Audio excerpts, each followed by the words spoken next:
This week we are getting the caravan, all the motorhome, ready for the season. So we're going to be doing more checks, making sure that our caravan or motorhome is ready for the season. Last week we had done our market sort of update to see how things are going, and it's quite busy out there. So a lot of different dealers as well, sort of suggesting that we could be into a record year. So some big dealers hinting that it might be a good year. So that's something that just come out in the last week or so, that some of the big boys, you know, it's busy when they're sort of saying, oh yeah, it's been really strong. We normally have a good start to January anyway, but it has probably been more so than previous. Now, be interesting to see how the NAC goes then. Yeah, so it's always slightly different on the new, but it seems as though sort of just as the manufacturers have cut back on production, that actually they needed to maybe have a little bit, I don't know, but I think they've got it right. I think that they've got it right actually, and again, it just bolsters the market, bolsters the prices. So, and that again, motorhomes and caravans seem to be really busy and buoyant at the moment. Still sort of people looking, coachmen building more top end vans, so more, you'd have thought that actually with the way things are, top end might have just struggled slightly. Yeah, I'd agree, I'd have thought. But all that coachmen have been producing back end of last year and start of the year has been big Lusos. Is it because they're generally quite a heavy van anyway, so perhaps people have got bigger cars, more money when they're buying coachmans? I don't know. Yeah, it's just funny. It's difficult to put your finger on exactly why, but that is sort of what is suggested is happening out there. So yeah, and again, Swift have sort of had a similar-ish sort of a thing. I think they, with the better cars and whatever, they had a good NEC previously, so hopefully they have a good NEC this time in next week, is it? Yeah. So Chris and James are going, aren't they, on the Wednesday? I believe so. I don't think we've got a chance to go, but yeah, they're going over.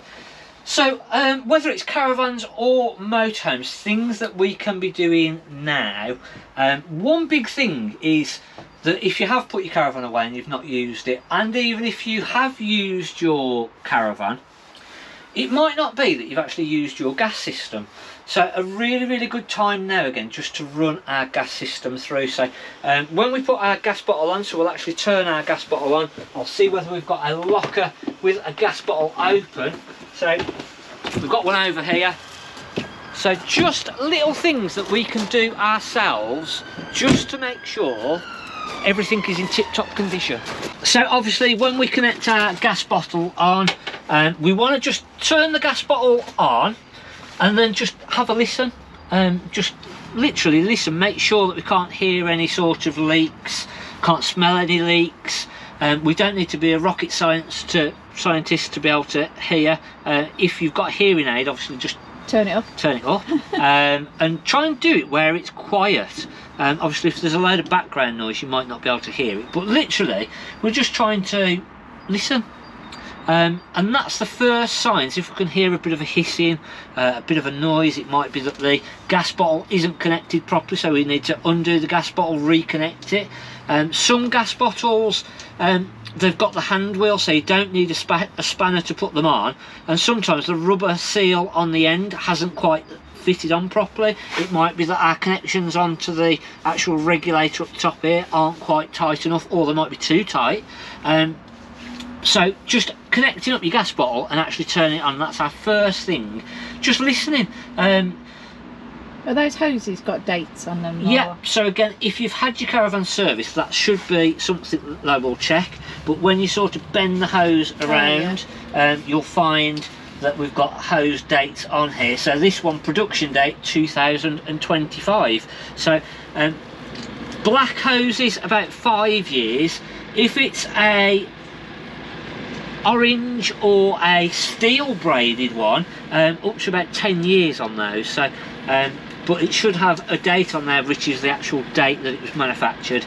And then, as I say, black one's 5 years, orange or metal about 10.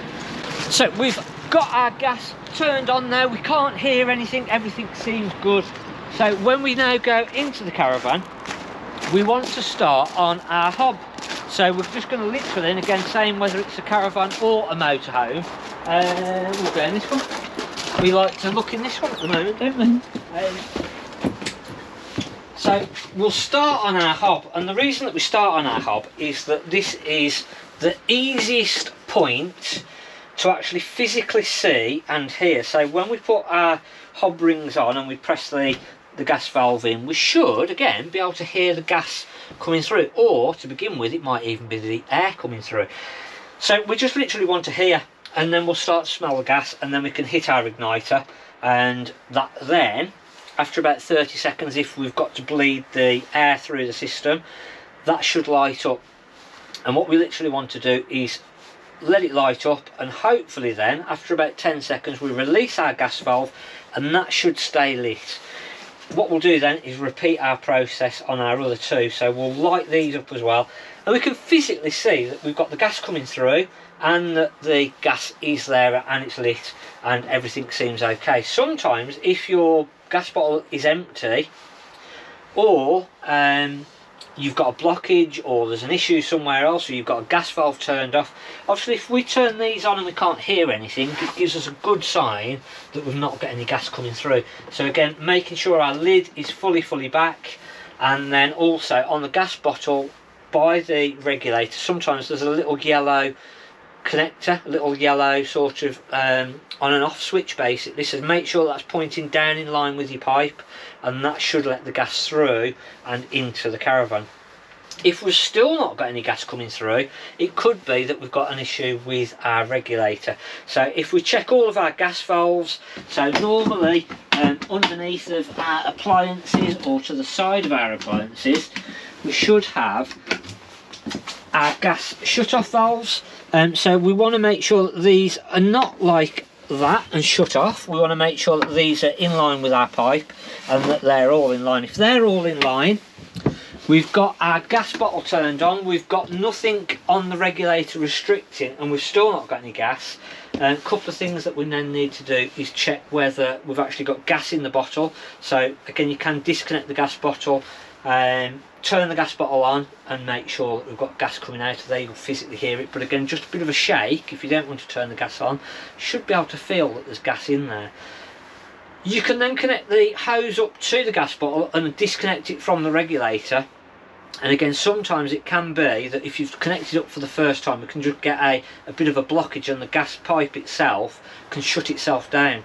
So if we turn the gas bottle on with the gas hose connected to the regulator, or to the bottle but not to the regulator, we've just got the hose now in our hand, turn it on. If we've got gas coming through the pipe, we know then we've got gas from the gas bottle through the pipe, and in theory then that should be going into our regulator. So we can connect all that back up, try again, come back in. If we've not at that point, there's possible chance with our actual regulator has blocked up and caused an issue, and it might be that we need to swap our regulator over. At that point I would suggest getting a mobile engineer then to come and have a look at it, and we can sort of go from there. So let's assume that we have got gas now coming through. These have lit up, and what we're going to do is actually blow the flames out. So we'll just literally blow the flames out, and you'll still hear the gas coming through. But after about 30 seconds you should hear a click and the gas stop, and that should happen on all three. That just checks. So you've still got the temperature like up on there. So the that's flame still up on there, on. Flames are going, and that's lit. Blow it out, and then that should flame gone out, but we should still hear the gas for about 30 seconds. After about 30 seconds we should hear a click and the gas sounds stop, and we should actually hear, if we've got all three on, gas sort of stop and a click on all three. So we should hear 1 click, 2 clicks, 3 clicks, that all stops, gas stops. That lets us know that our flame failure devices on these then are working and it's doing what it should be doing, and that's correct.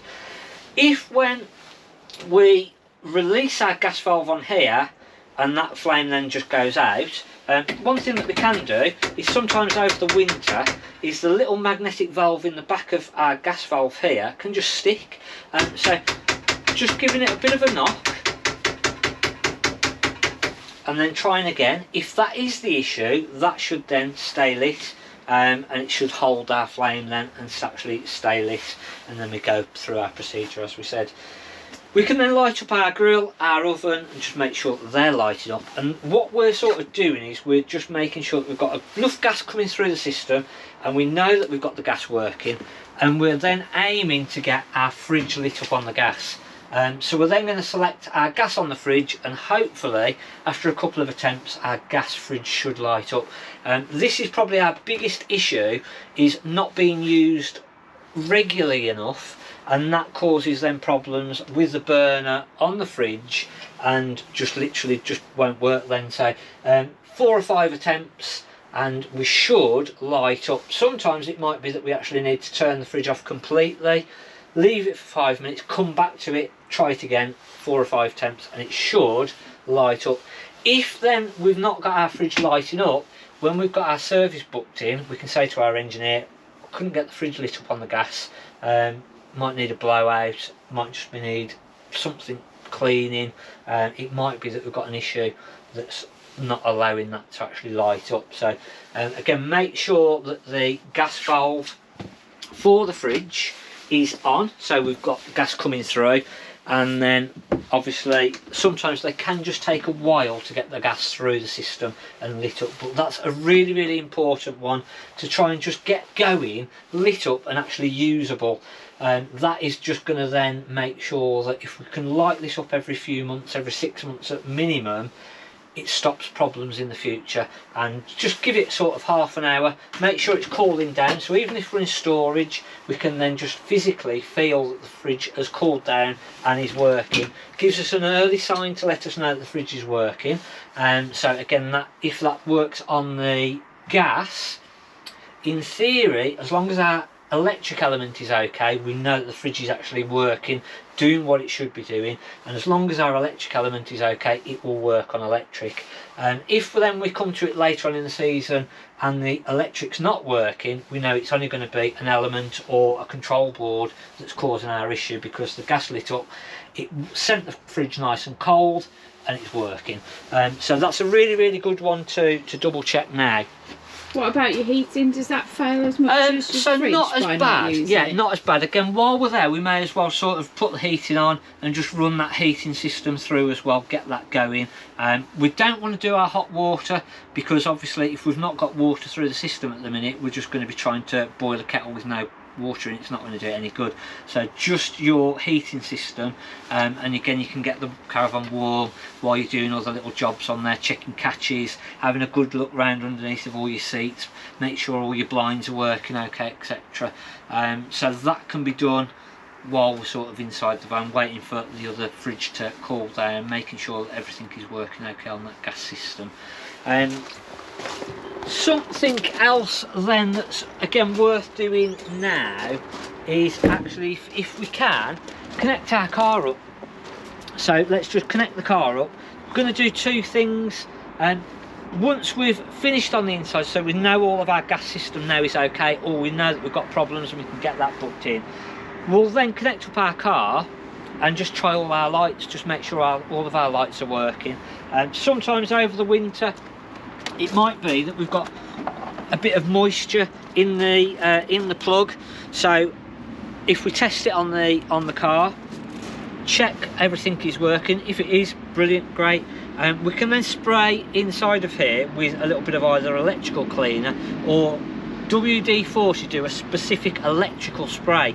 So again, I'll try and put some of that on a link coming up now, so that you can give the plug a bit of a spray and the plug in the back of the car as well. So over the period, it might just be that the plug has got dirt and grime in there, or it might be that the socket on the car or the plug on the caravan, and it just gets those back working again, sort of going in and out, and making sure as well, if we've got the 13 pins, that our plug is aligned to go into the car properly and is all working and lined up as well.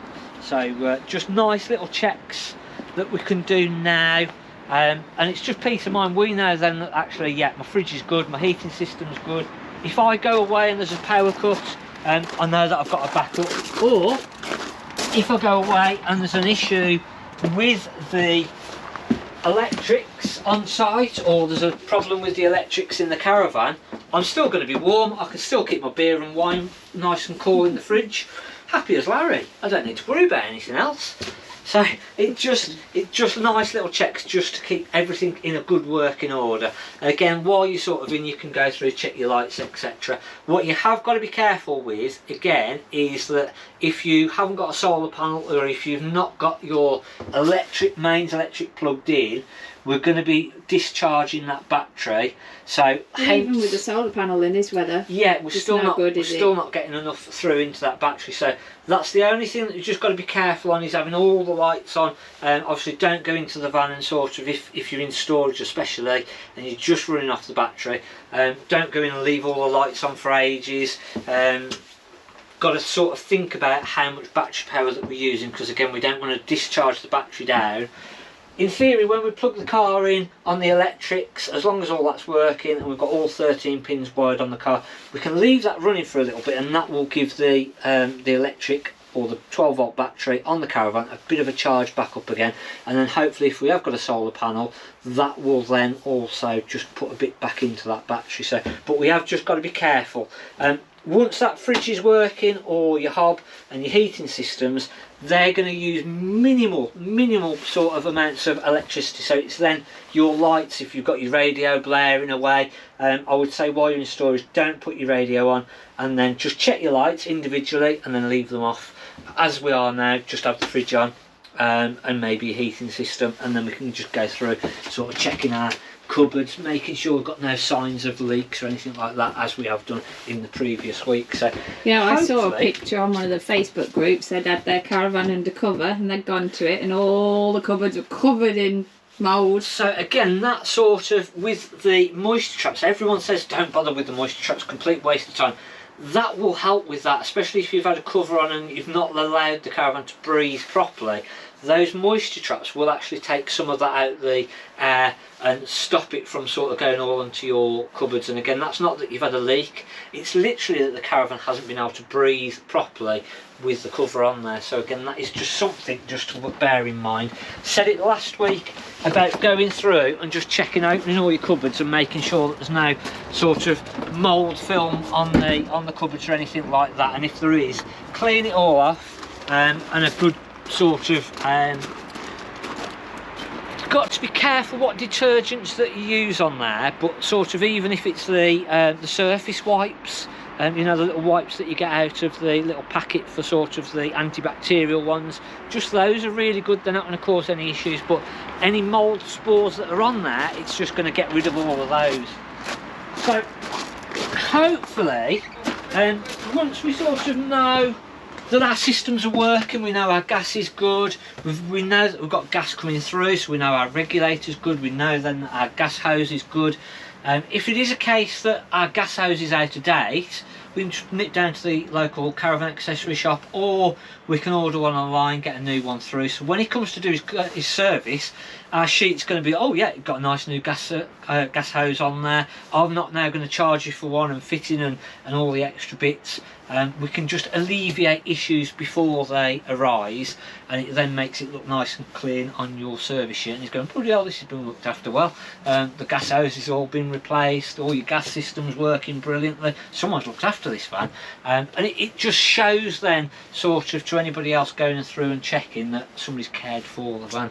So hopefully that's kept you going for another week. As I say, I'll try and find a link for that WD electrical cleaning spray and pop a little link on there for the Amazon shop.